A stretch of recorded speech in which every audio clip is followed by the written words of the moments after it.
In terms of protection for GICs, my understanding is that there is the Canadian Deposit Insurance Corporation that will protect at least a certain amount of one's principal. Can you just summarize for us, like how much per individual is protected when putting money into a GIC?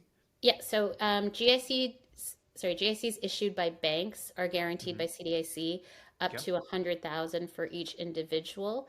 Um, but it also depends on account type. So RSPs have 100,000, a personal account will have 100,000, Mm-hmm. a joint account with somebody else could have another 100,000. So it depends on the account type, Okay. but each account type um, is limited to 100,000.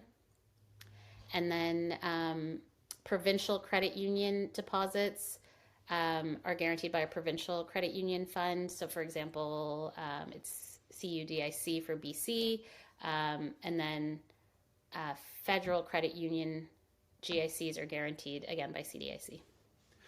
And this guarantee of $100,000, is this kind of per person per institution? So I guess the reason I'm asking is, can I take $100,000? Let's say I put some in with EQ and then I put some in with another bank.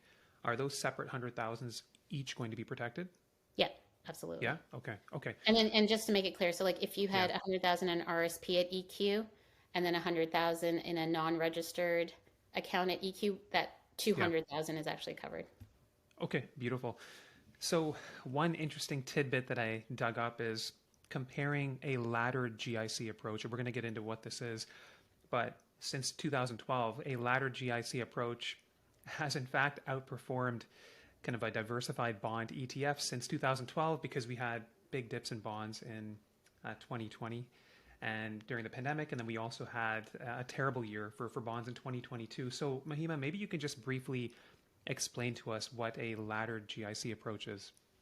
Sure. So laddering is essentially investing in GICs of different maturities. Mm-hmm. So, for example, like you might have a 1 year, a 2 year, a 3 year, 4 year, or 5 year at the same time.